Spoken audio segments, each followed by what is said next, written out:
Hello students, welcome to Shivan concepts. నేను మీ Shivan. So ఇవాల్టి క్లాస్లో మనము ఏబిపిఎస్సి గ్రూప్ 2 మెయిన్స్ కోసం గ్రూప్ 2 మెయిన్స్ కోసం ఒక టాపిక్ అయితే ఎక్స్ప్లెయిన్ చేస్తాను. సో ఈ టాపిక్ వచ్చేసి నేను సైన్స్ అండ్ టెక్నాలజీ నుంచి అనమాట. సో సైన్స్ అండ్ టెక్నాలజీలో కూడా డిఫెన్స్ నుంచే తీసుకున్నాను. ఈ టాపిక్ అనేది గ్రూప్ 2 కోసమే కాకుండా గ్రూప్ 1 కూడా చాలా ఇంపార్టెంట్.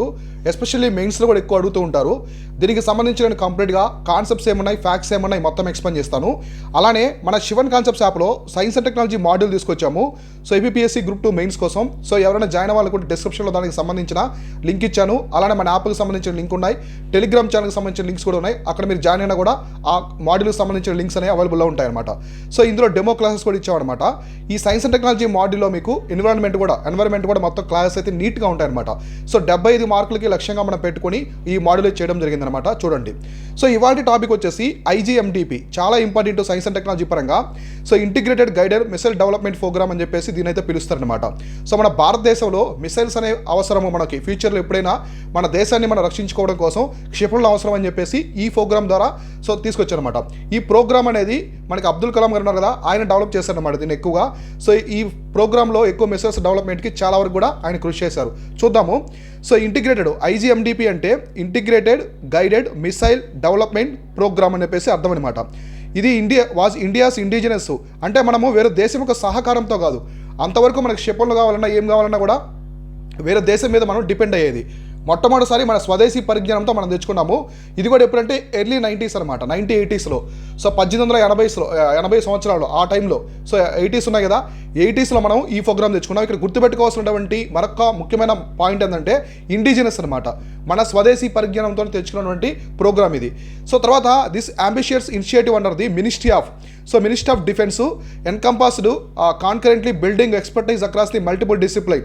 సో ఇక్కడ చూడండి, ఇది ఏ మినిస్ట్రీకి సంబంధించిందంటే మినిస్టర్ ఆఫ్ డిఫెన్స్ అనమాట, రక్షణ మంత్రిత్వ శాఖ అయితే సంబంధించింది, దాని కింద పనిచేస్తూ ఉంటుంది. ఇందులో వీళ్ళు మేజర్గా ప్రొపల్షన్ అనమాట, ప్రొపల్సన్ అంటే ర్యాకెట్ ప్రొపల్షన్ ఉంటుంది కదా. సో అలా ర్యాకెట్ టెక్నాలజీని ఉపయోగించుకొని ఈ క్షిపణులనే వెళ్తాయన్నమాట. సో మనకి ర్యాకెట్ టెక్నాలజీ ఇవన్నీ ఎవరు తీసుకొచ్చారు? విక్రమ్ సారాభాయ్ గారు తీసుకొచ్చారు. స్పేస్ ఫాదర్ అంటాం కదా, father of Indian space programme అని. సో ఆయన యొక్క సహకారంతోనే అబ్దుల్ కలాం గారు దీన్ని అయితే డెవలప్ చేశారు. నావిగేషన్ కావచ్చు, కంట్రోల్ కావచ్చు, మెటీరియల్స్ ఇవన్నీ కూడా ఇందులో మనం తయారు చేసుకుంటాం అనమాట.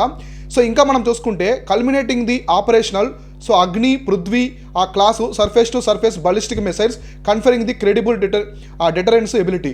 సో ఇప్పుడు చూడండి, ఇక్కడ ఉన్నటువంటి అగ్ని మిసైల్ కావచ్చు, పృథ్వీ ఇవన్నీ కూడా ఈ ప్రోగ్రామ్ ద్వారా డెవలప్ చేస్తారనమాట. సో ఈ ప్రోగ్రామ్ అనేది అంత ప్రతిష్టాత్మకంగా తీసుకొచ్చారు మన భారత ప్రభుత్వం అనేది 1980sలో. సో అబ్దుల్ కలాం గారు దీనికి మనం చెప్పుకోవచ్చు అనమాట, ఐజీఎండిపి. ఇక్కడ నుంచి అబ్దుల్ కలాం గారిని మిసైల్ మ్యాన్ ఆఫ్ ఇండియా అని పిలుస్తారనమాట. So missile man of India గుర్తుపెట్టుకోండి, missile man of India. So missile man of India ఎవరిని పిలుస్తారంటే ఏపీజే అబ్దుల్ కలాం గారిని, మన మాజీ రాష్ట్రపతి అబ్దుల్ కలాం గారిని పిలుస్తారనమాట. మిసైల్ ఉమెన్ ఆఫ్ ఇండియా అని పిలుస్తారు టెస్సీ థోమస్, గుర్తుపెట్టుకోండి, మళ్ళీ కన్ఫ్యూజ్ అవుతారేమో. సో టెస్సీ థోమస్ గారిని, లేడీ అనమాట ఈమె, మిసైల్ ఉమెన్ ఆఫ్ ఇండియా అని చెప్పేసి పిలుస్తారు. ఈమె ఇప్పటికి ఉన్నారు ఇంకా.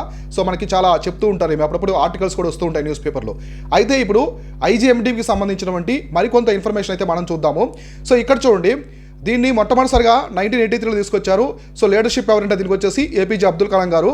సో ఐజీఎండిపిలో మేజర్గా సెల్ఫ్ రిలయన్స్ అనమాట, అంటే మనం వేరే దేశం మీద డిపెండ్ అవ్వకుండా మిసైల్ టెక్నాలజీలో భారత్ సొంతంగా మనం తయారు చేసుకునే విధంగా ఎదగాలి అనే ఉద్దేశంతో డాక్టర్ ఏపీజే అబ్దుల్ కలాం గారు ఆలోచించారనమాట. ఎప్పుడు వేరే దేశం మీద డిపెండ్ అవ్వకూడదు, మన రక్షణ కోసం మనమే తయారు చేసుకోవాలని చెప్పేసి దీని అయితే తీసుకురావడం జరిగింది. సో ఇక్కడ చూడండి, 1962 వార్ అనమాట, మనకి 1962 వార్లో చైనాతో జరిగింది. ఈ యుద్ధంలో మనం చాలా భీకరంగా ఓడిపోయాం అనమాట. సో భారతదేశం అనేది మన డిఫెన్స్ పరంగా చాలా వీక్గా ఉన్నాం, అప్పుడు మనం ఓడిపోయాం. తర్వాత 1965-71 వార్స్లో పాకిస్తాన్తో మనం గెలిచినప్పటికి కూడా మనకి సెల్ఫ్ సఫిషియన్సీ అని అవసరమైందనమాట. సో యుద్ధాల్లో మనకి సామాగ్రి అయిపోతుంది, వేరే దేశాల మీద డిపెండ్ అవ్వకుండా ఖచ్చితంగా మనకి నేషనల్ సెక్యూరిటీ కోసం కావచ్చు, దానికి ఆబ్జెక్టివ్స్ కోసం మిసైల్ టెక్నాలజీని ఖచ్చితంగా మనం తీసుకురావాలి అనే ఉద్దేశంతోనే ఈ ఐజీఎండిపి అనమాట. సో ఐజీఎండిపి అనే ప్రోగ్రామ్ తీసుకొచ్చారు. దీని ద్వారా చాలా మిసైల్స్ డెవలప్ చేశారనమాట, చాలా మిసైల్స్ అనేది డెవలప్ చేశారు. దీనికోసము డిఆర్డిఓ అని చెప్పేసి ఒక సంస్థ వచ్చింది. So defence research development organisation కూడా తీసుకొచ్చారనమాట, ఏది ఐజీఎండిపిలో. సో ఇక్కడ మనం చూసుకుంటే ఇక్కడ చూడండి కొన్ని ఇంపార్టెంట్ ఉంటాయి.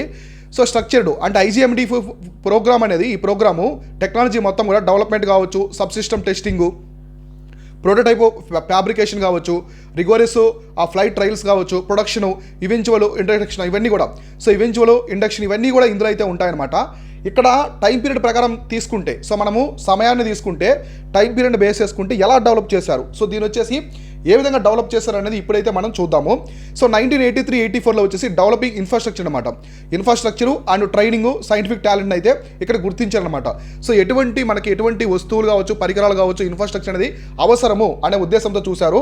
తర్వాత 1984-89లో పృథ్వీ అండ్ త్రిశూల్ మిసైల్స్ని డెవలప్ చేశారనమాట. Prithvi missile, Trishul missiles develop చేశారు.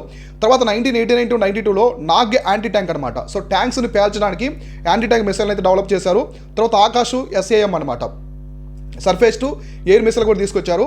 సో 1992-2008లో అగ్ని బాలిస్టిక్ మిసైల్స్ని అయితే డెవలప్ చేశారనమాట. ఈ విధంగా ఈ ఫేజెస్లో ఇలా టైం పీరియడ్ ప్రకారం మొత్తం 5 మిసైల్స్ అనమాట. సో 5 మిసైల్స్ని అయితే ఇక్కడ డెవలప్ చేయడం అయితే జరిగింది. ఈ 5 మిసైల్స్ ఏమేంటి అంటే, ఒకటి పృథ్వీ, సో గుర్తుపెట్టుకోండి చాలా ఇంపార్టెంట్. ఫస్ట్ మిసైల్ ఇదే అనమాట. సో ఫస్ట్ తయారు చేసిన ఇండియాలో మొట్టమొదటి సెల్ఫ్ రిలయన్స్తో తయారు చేసిన మిసైల్ వచ్చేసి పృథ్వీ ఒకటి, తర్వాత వచ్చేసి త్రిశూలు, సో త్రిశూలు, తర్వాత వచ్చేసి అగ్ని, సో అగ్ని ఒకటి, తర్వాత వచ్చేసి ఆకాష్, సో ఆకాష్ 4 మిసైల్స్ ఇక్కడ డెవలప్ చేయడం అయితే జరిగిందనమాట. ఆకాష్ ఒకటి, అగ్ని, తర్వాత వచ్చేసి లాస్ట్లో ఇంకో మిసైల్ అయితే ఇక్కడ తీసుకొచ్చారు, అదే మనకి ఆకాష్ నాగ్. సో నాగ్ అనేది ఇది డిఫరెంట్ అనమాట. సో ఈ 4 మిసైల్స్ అనేవి మేజర్గా మనకి శత్రువులు పేల్చడానికి ఉంటాయి. ఇది మాత్రం 5th వన్గా మనకి ఈ 5th మిసైల్గా నాగ్ మిసైల్ ఉంది కదా, దీన్ని యాంటీ ట్యాంక్ మిసైల్గా తీసుకొచ్చారు. అంటే ట్యాంక్స్ అనే దాన్ని పేల్చడం కోసం, శత్రువుల యొక్క ట్యాంక్స్ని పేల్చడం కోసం దీన్ని తీసుకొచ్చారు. సో ఓవరాల్గా అయితే మొత్తం వచ్చేసి 5 మిసైల్స్ అయితే అయ్యాయి అనమాట. సో ఫస్ట్ మిసైల్ వచ్చేసి ఏదంటే పృథ్వీ అనమాట, ఇదైతే గుర్తుపెట్టుకోండి. సో నెక్స్ట్ మనం చూస్తే దీనికి సంబంధించి ఒక్కో మిసైల్ గురించి సింపుల్గా మీకు ఫ్యాక్ట్స్ అయితే ఇచ్చేస్తాను. సో పృథ్వీ ఏంటి, ఫస్ట్ పృథ్వీ వచ్చేసి ఇది short range surface to surface missile అనమాట. సర్ఫేస్ టు సర్ఫేస్ మిసైల్, ఇది పేలోడ్ కెపాసిటీ అన్నీ ఉంటాయి, డిఫరెంట్ వేరియంట్స్ అయితే ఇందులో ఉంటాయన్నమాట. సో మనం చూసుకుంటే దీనికి బెస్ట్ ఎగ్జాంపుల్ ధనుష్ అనేది పృథ్వీని బేస్ చేసుకొని తీసుకొచ్చారు. ఇది naval variant of the Prithvi అనమాట. మనకి ల్యాండ్ మీద అయితే ఏంటి పృథ్వీ, సో ల్యాండ్ మీద, అదే నావల్కి సంబంధించి అయితే ధనుష్ అనమాట. ఇది ఆల్మోస్ట్ 500 నుంచి 1000 kg వరకు తీసుకెళ్తుంది. స్ట్రైక్ రేటు 350 కిలోమీటర్స్ రేంజ్ ఉంటుందన్నమాట. తర్వాత సబ్మెరీన్ వర్షన్, నావల్ వర్షన్ వచ్చేసి పృథ్వీకి ధనుష్, సబ్మెరీన్లో వచ్చేసి సాగరిక, గుర్తుపెట్టుకోండి. ఇది సబ్మెరీన్కి, నావల్ వచ్చి ధనుష్, భూమి ల్యాండ్ మీద వచ్చేసి పృథ్వీ అనమాట. ఇవన్నీ కూడా పృథ్వీతో పాటుగా తీసుకొచ్చినటువంటి మిసైల్స్ అనమాట. ఓకేనా, ఇది గుర్తుపెట్టుకోండి. ఇక్కడ కనిపిస్తున్న ఇమేజ్లో ఇది పృథ్వీ మిసైలు. నెక్స్ట్ మనం చూస్తే త్రిశూల్ అనమాట. The system has been developed defend naval vessels against the missiles, short range surface to air missile అనమాట. సో ఇక్కడ చూడండి, ఇది short range surface to air అనమాట. భూమి మీద నుంచి ఆ శత్రువులను పేల్చడం కోసం పైకి పంపిస్తారు. ఇది షార్ట్ రేంజ్ లో లెవెల్లో ఉంటుంది, సర్ఫేస్ టు ఎయిర్ మిసైల్. ఇది మొత్తం 12 కిలోమీటర్ల రేంజ్ వరకు పైకి అయితే వెళ్తుంది. ఇది మొత్తం వచ్చేసి 5.5 kg అనమాట. అయితే దీని ఈ ప్రోగ్రామ్ మొత్తం కూడా క్లోజ్ చేశారు 2008 27 ఫిబ్రవరి రోజున ఈ ప్రోగ్రామ్ మొత్తం కూడా క్లోజ్ చేయడం జరిగిందనమాట. ఇప్పుడు ఈ త్రిశూల్ మిసైల్స్ అయితే మన ఇండియాలో లేవు, ఆపేశారు, కంప్లీట్గా ఆపేయడం అయితే జరిగిందనమాట. సో నెక్స్ట్ మనం గమనిస్తే ఆకాష్ మిసైల్ అనమాట. సో ఆకాష్ అనేది medium range surface to air missile అనమాట ఇది. సో దీని యొక్క రేంజ్ చూసుకుంటే మొత్తం 30 కిలోమీటర్లు, అంటే అప్పుడు కొత్తగా తీసుకొచ్చారు కదా, అప్పుడు రేంజ్ తక్కువ ఉంది, ఇప్పుడు అడ్వాన్స్లో వెళ్ళే కొద్దీ రేంజ్ పెంచుతూ వచ్చారనమాట. మ్యాక్ 25, మ్యాక్ 1 అంటే సౌండ్కి ఈక్వల్ అనమాట. సో మొత్తం వెయిట్ వచ్చేసి 720 kg వెయిట్ తీసుకెళ్తుంది. ఆల్టిట్యూడ్ అనమాట, ఇది సర్ఫేస్ టు ఎయిర్ కదా, భూమి మీద నుంచి ఆకాశం మీదకి లాంచ్ చేస్తారు. ఆల్టిట్యూడ్ వచ్చేసి 18 కిలోమీటర్ అనమాట. 18 కిలోమీటర్ వరకు అయితే పైకి అయితే వెళ్తుందనమాట. తర్వాత నెక్స్ట్ నాగ్. సో నాగ్ వచ్చేసి ఏంటంటే ఈ 3rd జనరేషన్, ఇది ఫైర్ అండ్ ఫర్గెట్ అనమాట. మనం ట్యాంక్ మీదకి పంపిస్తే అది పేల్ చేస్తుంది, అక్కడే పోతుంది, మొత్తం ధ్వంసం చేస్తుంది. ఇక్కడ వచ్చేసి మొత్తం న్యూట్రలైట్ ట్యాంక్స్ అనమాట. అంటే శత్రువులకు సంబంధించినటువంటి ట్యాంక్స్ ఉంటాయి కదా, వాటిని 500 మీటర్ల నుంచి 4000 మీటర్ల దూరంలో ఉండే ట్యాంక్స్ని పేల్చడం కోసం తీసుకొచ్చారు. అయితే ఇక్కడ this missile is launched from the Nag missile carrier. NAMICA ఒకటి ఉంటుందన్నమాట, ఆ నామికా అనే వెహికల్ నుంచి దీన్ని అయితే లాంచ్ చేస్తారు. ఇది మొత్తం 6 కాంబోట్ మిసైల్స్గా దీన్ని అయితే తీసుకొచ్చారనమాట. అందులో ఇది ఒకటి. నాగ్ మిసైల్ క్యారియర్ వచ్చేసి BMP-3 బేస్డ్ సిస్టమ్ అనమాట. అంటే ఇవి డిఫరెంట్ సిస్టమ్స్ అనమాట లాంచ్ చేసేవి. ఈ నామికా అయితే బాగా గుర్తుపెట్టుకోండి. సో నామికా అనేది అంటే నాగ్ మిసైల్ని లాంచ్ చేయడం కోసం ఉపయోగించే ఒక క్యారియర్ అనమాట. సో నాగ్ అనేది fire and forget anti tank missile, గుర్తుపెట్టుకోండి, యాంటీ ట్యాంక్ మిసైల్ అనమాట. నెక్స్ట్ మనం చూస్తే అగ్ని. సో దీంట్లో చాలా వేరియేషన్స్ వచ్చాయి. So Agni series of the missiles are surface to surface missiles అనమాట. సో ల్యాండ్ మీద ఉండే టార్గెట్స్ రీచ్ అవ్వడానికి తీసుకొచ్చారు. సో ఆ మిసైల్ దట్ క్యారీ న్యూక్లియర్ కూడా. సో ఈ అగ్ని మిసైల్ అనేది న్యూక్లియర్ వార్ హెడ్స్ని కూడా తీసుకెళ్తుంది. కన్వెన్షనల్ ఉంది, అలానే న్యూక్లియర్ వార్ హెడ్స్ని కూడా తీసుకెళ్తుంది. మన ఇండియాలో ప్రేయంట్ చాలా అడ్వాన్స్గా ఉండే మిసైల్స్లో ఇది కూడా ఒకటి అనమాట ప్రేయంట్. ఇది కరెంట్లీ 6 ఆపరేషనల్ మిసైల్స్ ఉన్నాయి. ఇందులో అగ్ని 1 to 3 వరకు అయితే ఉన్నాయి. సో ప్రేయంట్ మనకి అడ్వాన్స్గా వచ్చేసి అగ్ని 5 అనమాట. సో అగ్ని 5 అనేది ఆల్మోస్ట్ 4000 కిలోమీటర్స్ వరకు, సో 4000 కిలోమీటర్స్ వరకు రేంజ్ ఉందన్నమాట. సో చాలా వెయిట్ తీసుకెళ్తుంది. Most advanced present nuclear missile అనమాట ఇది. సో న్యూక్లియర్ వార్ హెడ్ని తీసుకెళ్లే మిసైల్ కూడా ఉందన్నమాట. ఇక్కడ కనిపిస్తుంది ఇమేజ్లో, ఇది చాలా న్యూక్లియర్ వార్ హెడ్ని తీసుకెళ్లే మిసైల్ అనమాట. సో ఈ పాయింట్స్ అయితే గుర్తుపెట్టుకోండి. సో దీంతో పాటు మీరు కరెంట్ అఫైర్స్లో వస్తుంటాయి కదా, అవన్నీ కూడా నీట్గా చూసుకుంటూ ఉండాలి. ఇలా నేను ఏబిపిఎస్సి గ్రూప్ 2 మెయిన్స్ కోసం, సో గ్రూప్ 2 మెయిన్స్ కోసం సంబంధించినటువంటి అన్నీ కూడా ఇంపార్టెంట్ అన్నీ కూడా ఎక్స్ప్లెయిన్ చేస్తూ ఉంటాను, ఫాలో అవుతూ ఉండండి. అలానే సైన్స్ అండ్ టెక్నాలజీకి సంబంధించి కావచ్చు, ఏపీ హిస్టరీ అండ్ కల్చర్ అనమాట. సో ఏపీ హిస్టరీకి సంబంధించినటువంటి మాడ్యూల్స్ కూడా మన యాప్లో ఉన్నాయి. డిస్క్రిప్షన్లో వాటికి సంబంధించిన లింక్స్ ఇస్తాను, అక్కడి నుంచి డౌన్లోడ్ చేసుకోండి, జాయిన్ అవ్వండి. అందులో చాలా తక్కువ ప్రైస్లో హై క్వాలిటీ కంటెంట్తో మనం ఫ్యాక్ట్స్ కాన్సెప్ట్స్ మొత్తం కూడా ఇస్తూ ఉంటాము. అలానే మన టెలిగ్రామ్ ఛానల్ కూడా జాయిన్ అవ్వండి, డిస్క్రిప్షన్లో వాటికి సంబంధించిన లింక్స్ ఉన్నాయి.